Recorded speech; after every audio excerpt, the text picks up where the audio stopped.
सभी को प्रणाम। अब हम बात करते हैं कि कर्म स्मृति क्या होती है, क्योंकि दरबार के अंदर स्मृति चिकित्सा होती है। तो मैं देखती हूँ कि बहुत सारे लोग ये समझ लेते हैं कि अरे स्मृति तो हमारी मेमोरी होती है, हमारी मेमोरी डिलीट हो जाएगी क्या। तो मैं आज इसलिए वो चिकित्सा को समझाने से पहले, उसको प्रयास करने से पहले आपको स्मृति बताना चाहती हूँ। देखिए, स्मृति क्या है कि जैसा कि मैंने अपने पिछले वीडियोस में कहा है कि हमारे अंदर 5 तत्व होते हैं, जिसमें से पहला तत्व है आकाश तत्व, ईथर, जो स्पेस है, ये जो खाली दिखाई दे रहा है। आकाश मतलब आसमान नहीं, ये जो पूरा का पूरा गैप है, ये पूरा का पूरा आकाश तत्व है। इस आकाश के अंदर वायु तत्व भी है,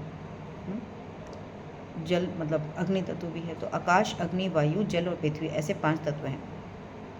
तो सबसे पहले जो भी इन्फॉर्मेशन, जो भी कर्म हम करते हैं, जैसे मैं इस समय बोल रही हूँ, ये कहाँ जा रहा है, ये इस मेरे रूम के आकाश तत्व में जा रहा है। तो क्या हुआ, ये एक इन्फॉर्मेशन के रूप में संचित हो गया कि मैंने यहाँ बैठकर इस समय वीडियो की रिकॉर्डिंग की, ऐसे समझते हैं इसको, ठीक है।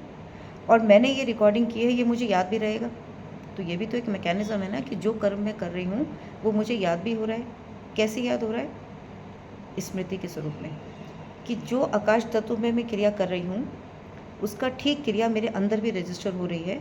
कहाँ, आत्मा का जो मूल है वो मन है, तो ये आकाश तत्व मेरे अंदर भी है। जैसे माँ प्रकृति के अंदर ये आकाश तत्व है, तो मेरे अंदर भी जो हॉलो स्पेस है, जो गैप है, जो खाली स्थान है,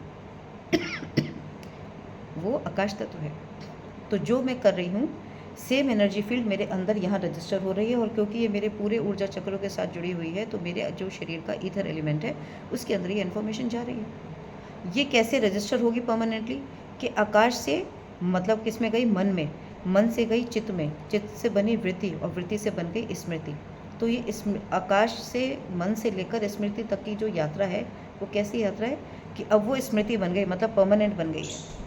मैं यदि यहाँ पर बैठकर रोज़ ये काम करूँ तो मुझे याद हो जाएगा। इसलिए हम कहते हैं हमारी 2 मेमोरीज होती हैं, शॉर्ट टर्म और लॉन्ग टर्म। शॉर्ट टर्म की हमने थोड़े समय के लिए काम किया, हम उसे भूल गए, हम उस कार्य को अब कर नहीं रहे, वो हो सकता है हम भूल भी जाएँ।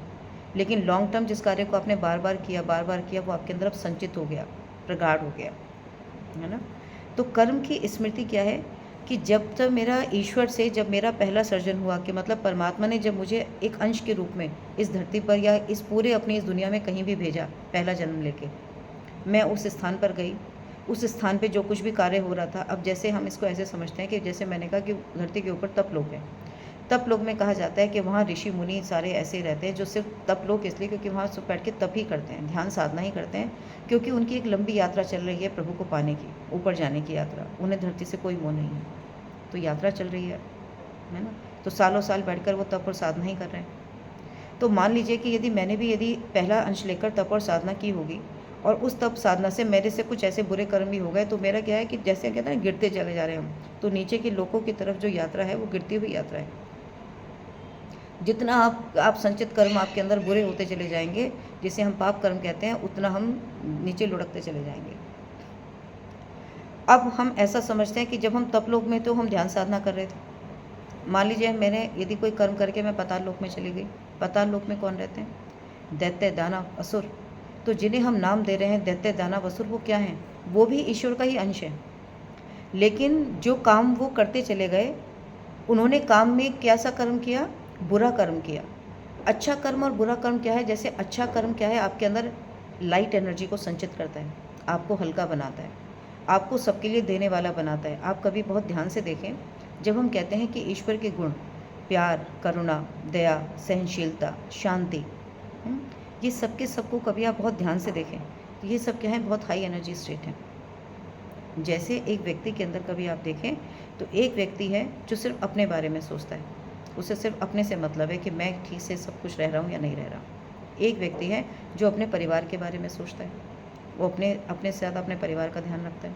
एक है जो अपने परिवार के साथ साथ अपने एरिया का भी ध्यान रखता है। एक है जो देश का भी ध्यान रखता है। एक है जो संसार की भी उसे चिंता है कि पूरे संसार में क्या हो रहा है। एक ऐसा भी हो सकता है जिसे पूरे ब्रह्मांड की चिंता हो। एक ऐसा भी हो सकता है जिसे पूरी सृष्टि की चिंता हो। तो इनके अंदर व्यक्ति तो एक ही है, लेकिन उसकी चिंता अलग अलग है।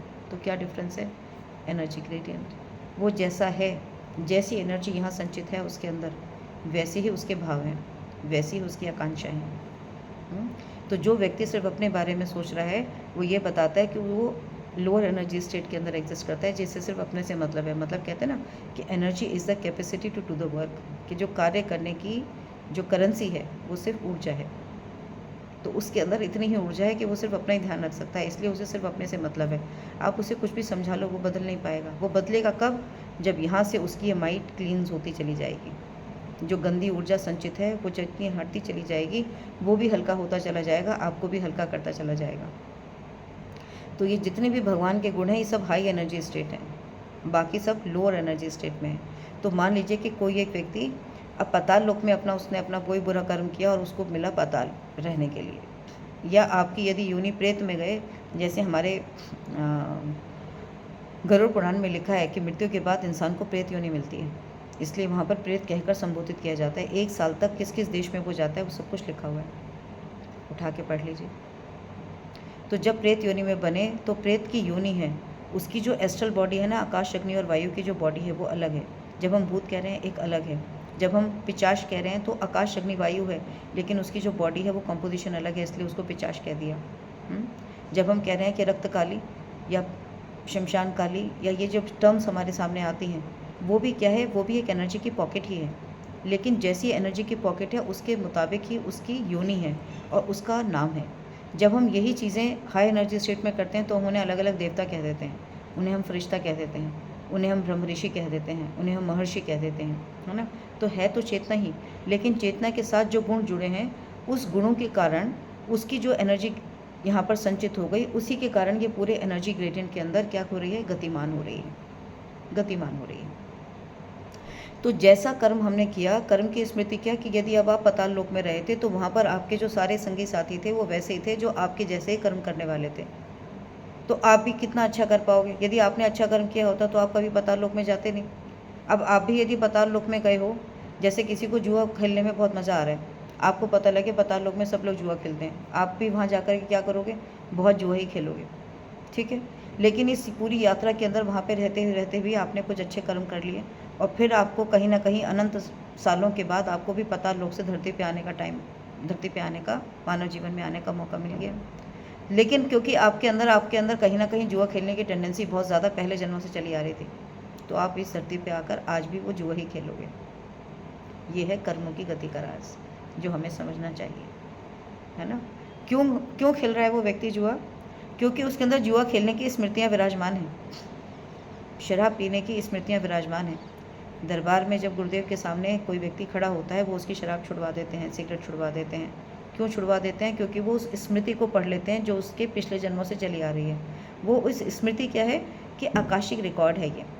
सबसे पहले जैसे मैंने कहा ना कि मन, चित्त, वृत्ति और स्मृति, तो सबसे पहले तो आपकी स्मृति है।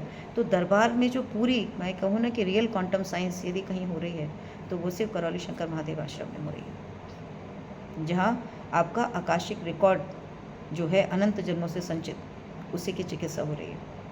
इसलिए जब आप उसे जैसे जैसे समझते जाएंगे तब आपको समझ में आएगा कि ये चिकित्सा हो क्या रही है। क्योंकि सिर्फ एक ही तत्व है जो आपको पूरे कॉस्मोस से कनेक्ट करके रखता है, वो है सिर्फ आकाश तत्व, बाकी और तत्व कनेक्ट नहीं करते। इसलिए उस तत्व को मतलब देखने के लिए, उस तत्व को पढ़ने के लिए, उसे ऑल्टर करने के लिए दरबार में एक पूरी व्यवस्था है जिसके ऊपर वो दरबार कार्य कर रहा है। वो दरबार एक आम आश्रम जैसा नहीं है, राइट। जहाँ ईश्वर विराजमान है, आप इसको सिर्फ ऐसे सोचिए कि जहाँ ईश्वर विराजमान है उन्होंने ही आपको बनाया है। तो जिसने आपको बनाया है, जिसने आपका निर्माण किया है, वही जानता है कि आप अपने साथ क्या लेकर आ रहे हैं, है ना। क्योंकि भगवान की ये दुनिया कर्म पर आधारित है, तो इसलिए आपका जो चिकित्सा है असली, वो आपके कर्मों की चिकित्सा ही होनी है। कि जो संचित बुरे कर्म आपने किए, जो नेगेटिविटी आपने अंदर एक्यूमुलेट की, वो नेगेटिविटी जैसे ही आपके अंदर से जाएगी, जैसे जैसे जाती रहेगी, उतना ही आप स्वस्थ हो जाएंगे।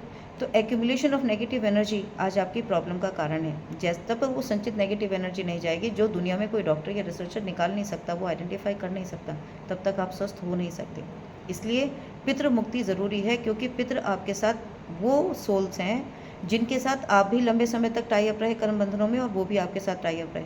लेकिन जैसे उन्होंने कर्म किए, उन कर्मों के कारण आपके सभी पितृ अलग अलग इस पूरे ब्रह्मांड के अंदर, कुछ अच्छी जगहों पे भी होंगे, कुछ बुरी जगहों पे भी होंगे। मतलब मैंने कहा ना लास्ट एक वीडियो में कि यथा ब्रह्मांडे तथा पिंडे, कि इस पिंड के साथ, मतलब इस ह्यूमन फिजिकल बॉडी के साथ मैं पूरे कॉस्मोस से जुड़ी हुई हूँ। है ना। और यदि हमारे पितृ भी हमारे साथ ही, हमारे अंदर ही हैं, वो भी हमारे साथ अपनी एनर्जी बॉडीज़ को लेके बैठे हैं, वो भी अपने अपने कर्म कर रहे हैं। उसको मैं बाद में थोड़ा सा डिटेल में बताऊंगी क्योंकि लंबा हो जाएगा। लेकिन जैसी एनर्जी आपके अंदर से निकल रही है वो आपको पूरे कॉस्मोस से कनेक्टेड करे हुए है, और जब तक हम इस सूक्ष्म को पढ़ना नहीं सीखेंगे तब तक हम ठीक नहीं हो सकते, क्योंकि कर्म बंधन को तोड़कर कर्म स्मृति को तोड़ा जा सकता है। कर्म स्मृति को तोड़ने का अर्थ है कि उस एनर्जी के फ्लो को रोका जा सकता है। तो वहाँ से क्या है, this is a beginning step towards the healing, right. So do not ignore to accept the facts which are the true facts, right?